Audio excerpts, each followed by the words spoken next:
Atomic radius के बाद जो हमारा नेक्स्ट टॉपिक है वो होगा आपका ionization energy. Ionization energy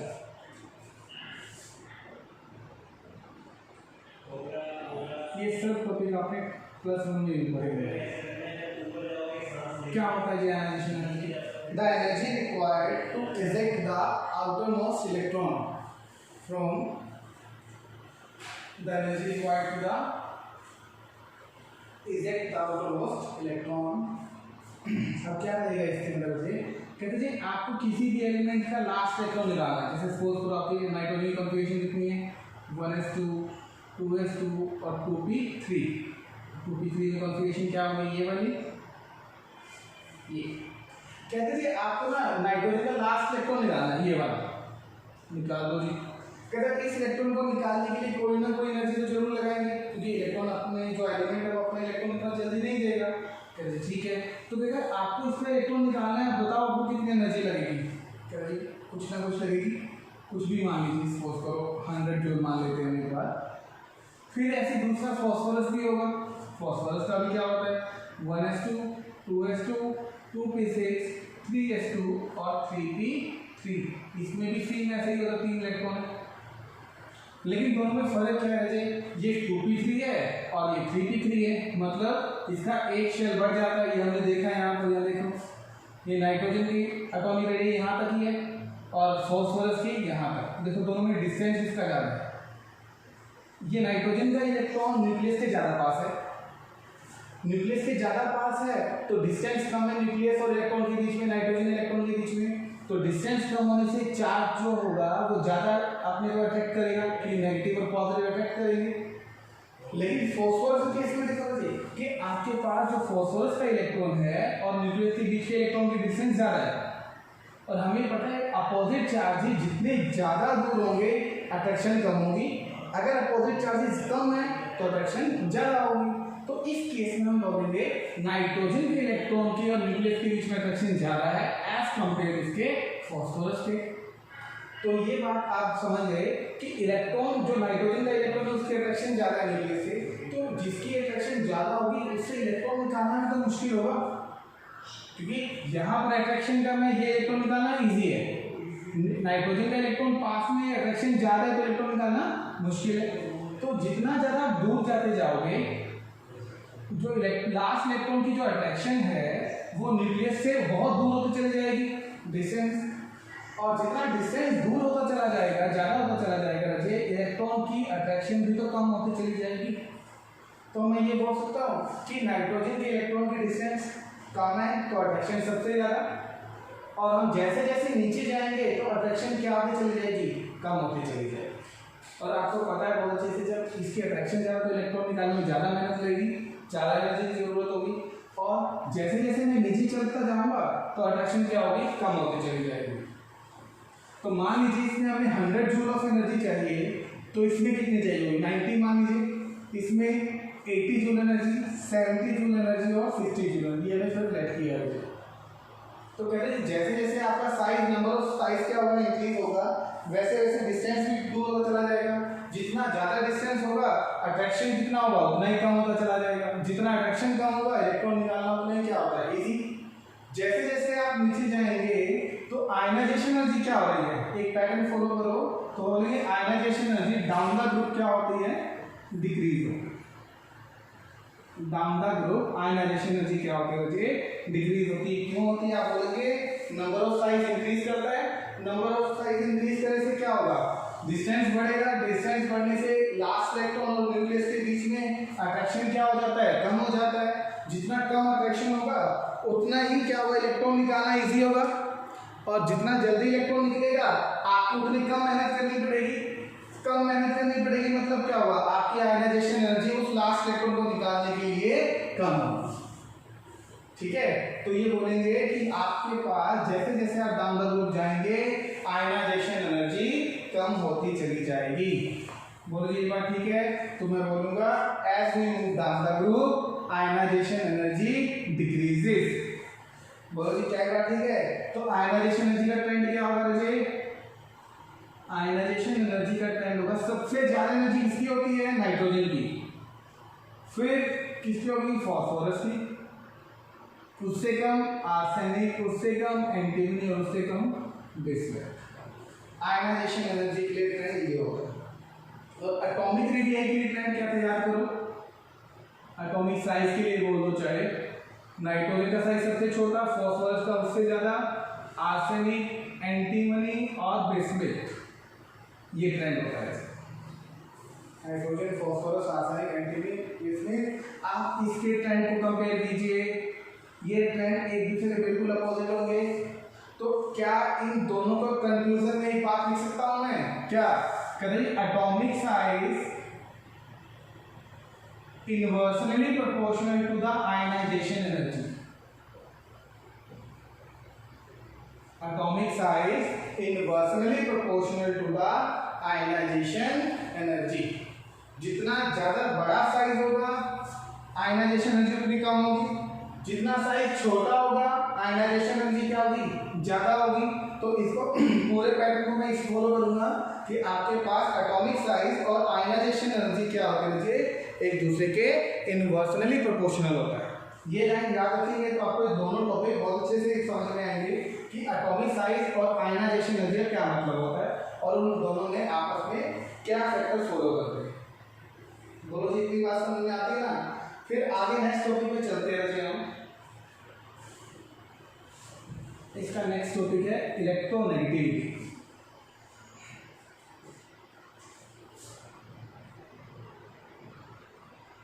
electronegativity,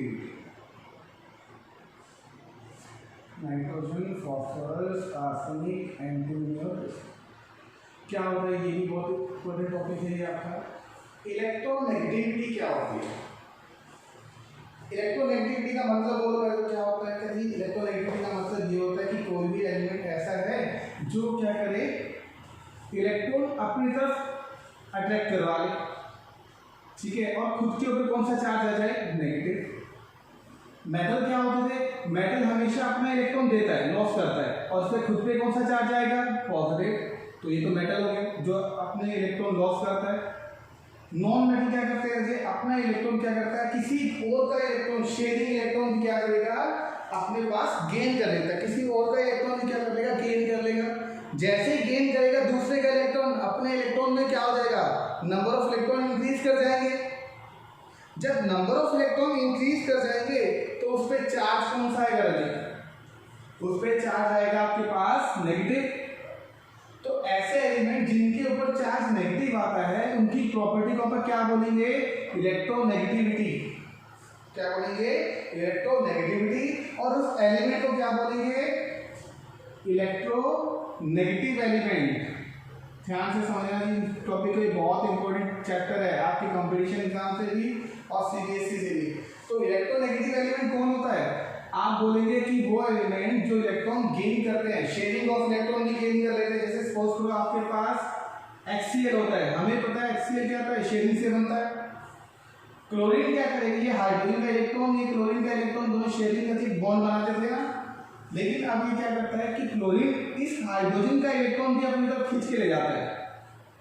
जब इलेक्ट्रॉन अपनी तरफ खींच के ले जाएगा तो उसके बाद दो इलेक्ट्रॉन एक्स्ट्रा हो गए, एक खुद का और एक शेयरिंग वाला। तो जब दो इलेक्ट्रॉन होता है ना, दो इलेक्ट्रॉन को हम नेगेटिव की फॉर्म में भी लिख सकते हैं ऐसा। और उसके पास इलेक्ट्रॉन कम होगा तो उसको क्या लिखेंगे? पॉजिटिव। तो कहते हैं अगर कोई भी एलिमेंट इलेक्ट्रॉन गेन कर लेता है तो उसके ऊपर नेगेटिव चार्ज आता है। ऐसे एलिमेंट जो इलेक्ट्रॉन गेन करने की कैपेसिटी रखते हैं उसको क्या बोलेंगे? Electronegative element. और ऐसे एलिमेंट जो इलेक्ट्रॉन लॉस करने की कैपेसिटी रखते हैं, क्या करते हैं? लॉस करने की कैपेसिटी रखते हैं, उनको क्या बोलेंगे? राजे इलेक्ट्रोपॉजिटिव एलिमेंट। क्या बोलेंगे? Electropositive element. ये दो तीन बातों का ध्यान रखना आपने। इलेक्ट्रोपॉजिटिव एलिमेंट दो होते हैं, एक इलेक्ट्रोपॉजिटिव एलिमेंट होता है और एक इलेक्ट्रोनेगेटिव एलिमेंट होता है। सिंपल कि जो पॉजिटिव चार्ज आएगा जिसके ऊपर पॉजिटिव चार्ज का बात है, जब इलेक्ट्रॉन लॉस करता है तो इलेक्ट्रोपॉजिटिव एलिमेंट। और इसको मेटेलिक मेटल भी बोल देते हैं। ऐसे एलिमेंट जो इलेक्ट्रॉन गेन करते हैं खुद पे नेगेटिव चार्ज आता है उसको क्या बोलेंगे? Electronegative element. दो हो गए। फिर ऐसे एलिमेंट जो इलेक्ट्रोनेगेटिव होते हैं, इलेक्ट्रोनेगेटिव एलिमेंट तो कौन सी प्रॉपर्टी शो करेंगे? कहते हैं जिनके ऊपर नेगेटिव चार्ज है तो कौन सी प्रॉपर्टी शो करेंगे? इलेक्ट्रोनेगेटिव, ये प्रॉपर्टी होती है। देखिए पॉजिटिव वाले जो ये कौन सी प्रॉपर्टी शो करेंगे? इलेक्ट्रोपॉजिटिव, इलेक्ट्रोपॉजिटिव ये होता है। एक इलेक्ट्रोपॉजिटिविटी भी होती है और एक इलेक्ट्रोनेगेटिविटी भी होती है। दोनों में फर्क आपको समझ में आना चाहिए। जो मेटल होता है वो हमेशा इलेक्ट्रॉन लॉस करता है, इलेक्ट्रॉन लॉस करेगा तो क्या बनेगा जी उसके पास आएगा पॉजिटिव चार्ज, जिसका हम क्या बोलेंगे? Electropositive element. और इलेक्ट्रॉन गेन करेगा उसके पास कौन सा चार्ज आएगा? नेगेटिव, इसको क्या बोलेंगे? Electronegative element. और जो इलेक्ट्रोनेगेटिव एलिमेंट है उसकी जो प्रॉपर्टी होती है वो क्या होती है? इलेक्ट्रोनेगेटिविटी। पॉजिटिव वाले की प्रॉपर्टी क्या होगी? इलेक्ट्रोपॉजिटिविटी। ठीक है, तो इन दो बातों में आपने हमेशा ध्यान रखना है, कंफ्यूज मत होना। पेपर में बहुत सारे क्वेश्चन आते हैं इसके ऊपर। ठीक है, तो ये तो मतलब था कि इलेक्ट्रोनेगेटिविटी और पॉजिटिविटी का क्या मतलब होता है। आप इसमें ट्रेंड में हम चलेंगे, कौन ज्यादा इलेक्ट्रोनेगेटिव है कौन कम है, आपको ये पता करना था। अब आपसे पूछेगा भी इसमें सबसे ज्यादा इलेक्ट्रोनेगेटिव कौन है और सबसे कम इलेक्ट्रोनेगेटिव कौन है, तो कैसे पता चलेगा जी हमें? हम देखते हैं कि किस बिहार पर देखेंगे कि एक तो इलेक्ट्रॉन गेन कौन करेगा। जो जितना जल्दी इलेक्ट्रॉन गेन करता है वो उतना अच्छा क्या होता है? इलेक्ट्रोनेगेटिव एलिमेंट होता है। इसमें देखते हैं नाइट्रोजन का इलेक्ट्रॉन यहाँ पर है, फास्फोरस का थोड़ा दूर, आर्सेनिक, एंटीमनी और बेस। अब आप खुद देखो, हमने पीछे किया था ना आयनाइजेशन एनर्जी, इलेक्ट्रॉन लॉस करने की टेंडेंसी। सबसे जल्दी इलेक्ट्रॉन लॉस कौन करता है? बेस में। और सबसे लेट कौन करता है?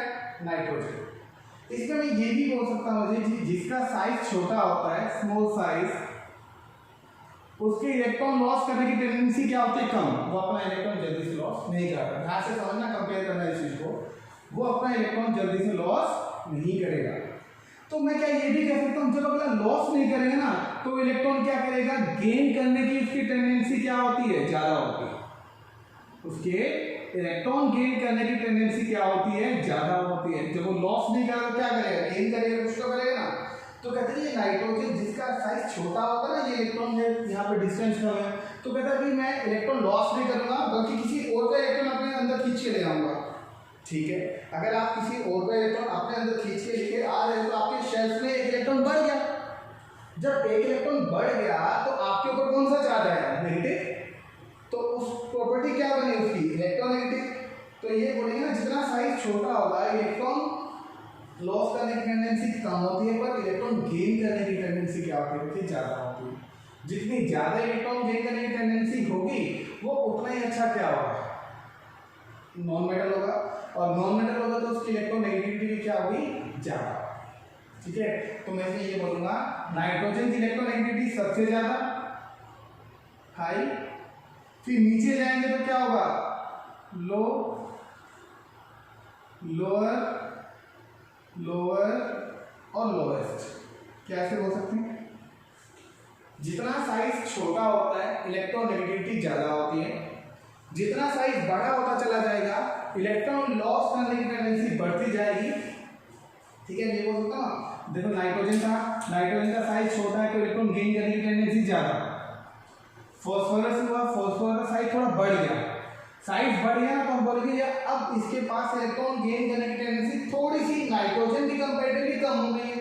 तो नाइट्रोजन की कंपैरेटिवली इलेक्ट्रॉन गेन करने की टेंडेंसी कम हो गई तो क्या होगा राजे कि आपके पास इसकी इलेक्ट्रोनेगेटिविटी प्रॉपर्टी भी तो थोड़ी बहुत कम हुई होगी। जैसे जैसे साइज बढ़ेगा इलेक्ट्रॉन गेन करने की कैपेसिटी कम होगी तो इलेक्ट्रोनेगेटिविटी की कैपेसिटी भी क्या होगी? कम होगी। तो एक ट्रेंड क्या बनेगा इसके लिए राजे कि डाउनर रुक जाएंगे तो इलेक्ट्रोनेगेटिविटी डिक्रीजेस। क्या होगा? Decreases down the group. बोलो जी, क्या ये बात ठीक है कि जैसे जैसे आप नीचे की ओर आएंगे ग्रुप के अंदर आएंगे इलेक्ट्रॉन लॉस करने की टेंडेंसी क्या होती है? ज्यादा होती है। इलेक्ट्रॉन गेन करने की टेंडेंसी कम होती है, जिससे क्या होगा? इलेक्ट्रोनेगेटिविटी की प्रॉपर्टी कम हो जाएगी। तो इसमें बोलेंगे 15 ग्रुप एलिमेंट के पास nitrogen is the highest electronegative element और bismuth is the lowest electronegative element. तो इसका इलेक्ट्रोनेगेटिविटी का ट्रेंड क्या आएगा मुझे? इसमें नाइट्रोजन की इलेक्ट्रोनेगेटिविटी सबसे ज्यादा, फिर फॉस्फोरस की कम, आर्सेनिक की उससे कम, बिस्मुथ की उससे कम, एंटीमनी की उससे कम और बिस्मुथ की सबसे कम। ये वाला ट्रेंड बन के रहेगा। फिर इसको एटॉमिक साइज भी क्या लिख सकते हैं मैं, एटॉमिक साइज क्या वही आपके पास एटॉमिक साइज होगा, जितना छोटा होता है उसकी इलेक्ट्रोनेगेटिविटी क्या होती है ज्यादा, तो इन्वर्सली प्रोपोर्शनल होगा जी इलेक्ट्रोनेगेटिविटी। देखो जितना साइज लार्ज होगा इलेक्ट्रोनेगेटिविटी लो होगी, साइज कम होगा तो इलेक्ट्रोनेगेटिविटी क्या होगी ज्यादा होगी। तो आपके पास क्या बोलेंगे एटॉमिक साइज और इलेक्ट्रोनेगेटिविटी, इन दोनों में क्या कंपेयर करेंगे, कहते हैं एक दूसरे के इनवर्सली प्रोपोर्शनल होते हैं। तो क्या होते हैं एक दूसरे के इनवर्सली प्रोपोर्शनल। बोलो जी क्या ये बात ठीक है। अच्छा इसमें हम इलेक्ट्रोनेगेटिविटी और आयनाइजेशन के भी ट्रेंड निकाल सकते हैं। इलेक्ट्रोनेगेटिविटी और आयनाइजेशन क्या होगी, आयनाइजेशन में सिंपल शॉर्टकट में लिख रहा हूं आयनाइजेशन की क्या ट्रेंड होगा, इनवर्सली प्रोपोर्शनल होगा कि डायरेक्टली प्रोपोर्शनल होगा। कहते हैं आपको चेक कीजिए, कहता आपके पास साइज जितना छोटा होगा आयनाइजेशन एनर्जी उतनी ज्यादा होती है, जितनी ज्यादा आयनाइजेशन एनर्जी होगी आपके पास इलेक्ट्रोनेगेटिविटी भी क्या होगी कम होगी कि ज्यादा, कहते हैं बिल्कुल ज्यादा होगी। साइज जितना छोटा होगा आयनाइजेशन एनर्जी ज्यादा होगी और इलेक्ट्रोनेगेटिविटी भी ज्यादा होगी। जैसे इसमें देखो कि आपके पास आयनाइजेशन एनर्जी पड़ा था तो साइज सबसे कम था तो इससे इलेक्ट्रॉन निकालना मुश्किल था, आयनाइजेशन एनर्जी ज्यादा, तो फिर आयनाइजेशन एनर्जी कम कम कम कम डिक्रीज। ऐसे इलेक्ट्रोनेगेटिविटी देखो हाई फिर कम कम कम कम लो, तो दोनों का ट्रेंड क्या है सेम आता है। तो हम क्या बोलेंगे electronegativity directly proportional to the ionisation energy. ठीक है जी, तो ये था जी आपका इलेक्ट्रोनेगेटिविटी वाला फैक्टर। नेक्स्ट करेंगे रजे इसमें हम इलेक्ट्रो पॉजिटिविटी या सिंपल दूसरा बोल दो मेटालिक कैरेक्टर, एक ही बात होती है। Metallic character nitrogen phosphorus arsenic antimony और बेसिक।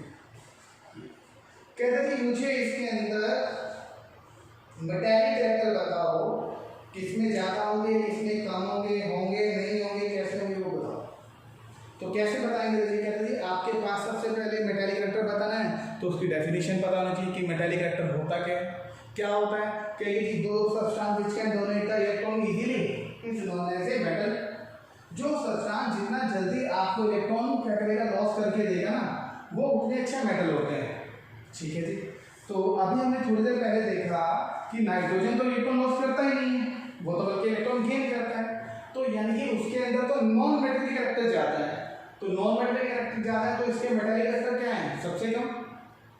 फॉस्फोरस जब आएगा नीचे ध्यान से समझना मुझे कि फॉस्फोरस के आते ही ये देखो फॉस्फोरस का इलेक्ट्रॉन, इन दोनों इलेक्ट्रॉन के बीच में डिस्टेंस ज्यादा है, तो फॉस्फोरस वाला इलेक्ट्रॉन न्यूक्लियस से कम अट्रैक्टेड है, तो इसके इलेक्ट्रॉन निकलने के चांसेस नाइट्रोजन से थोड़े से ज्यादा है, 20-30% क्या है ज्यादा है। तो इन दोनों में से जल्दी कौन निकलेगा फॉस्फोरस के इलेक्ट्रॉन। तो मैं कहूंगा कि फॉस्फोरस के इलेक्ट्रॉन के निकलने के चांसेस ज्यादा हैं, तो फॉस्फोरस की टेंडेंसी थोड़ी सी 20% ज्यादा होगी, तो यानी कि इसके अंदर 20% मेटालिक कैरेक्टर है। आर्सेनिक में आएंगे थोड़े और बढ़ जाएंगे, इलेक्ट्रॉन लॉस करने की टेंडेंसी थोड़ी सी और बढ़ गई, एंटीमनी में और ज्यादा हो गई, बिस्मुथ में और भी ज्यादा हो गई। डाउनर ग्रुप जाएंगे तो साइज बढ़ता है, और आपको बताया साइज जैसे जैसे साइज बढ़ेगा मेटालिक कैरेक्टर भी बढ़ेगा, क्योंकि इलेक्ट्रॉन लॉस करने की टेंडेंसी क्या होती है ज्यादा हो जाती है। तो इसमें मैं लिखूंगा जी ये नाइट्रोजन जो होता है वो नॉन मेटल होता है, ये भी आपके पास नॉन मेटल ही होता है। इन दोनों के इसमें क्या रहेगा जी कि देखो यहाँ पर फोर्स परसेंटेज में आपको समझाता हूँ मैं, परसेंटेज मान लो 100% नॉन मेटल है, ये 100% क्या है नॉन मेटल। नाइट फॉस्फोरस की बात आएगी ना तो कहेगा कि इसमें नॉन मेटल 100% तो नहीं है, कि इसमें थोड़ा साइज बढ़ गया तो इसमें इलेक्ट्रॉन निकालने के चांसेस थोड़े से बढ़ गए, तो मैं कहूँगा इसमें 80% तो क्या है नॉन मेटल और 20% क्या है मेटल। क्या ये बात ठीक है। इधर लिख देते हैं। तो मेटल बोन इसमें 20%, ठीक है। तो ओवरऑल ये क्या कहलाता है, आपका मेटल कहलाता है। फिर इसमें आ जाओ आर्सेनिक में।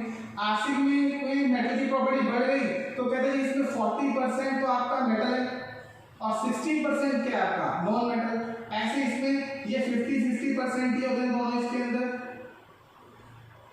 और इसके अंदर क्या होगा, इसमें 70% मेटालिक कैरेक्टर होते हैं, 30% क्या होते हैं नॉन मेटालिक कैरेक्टर।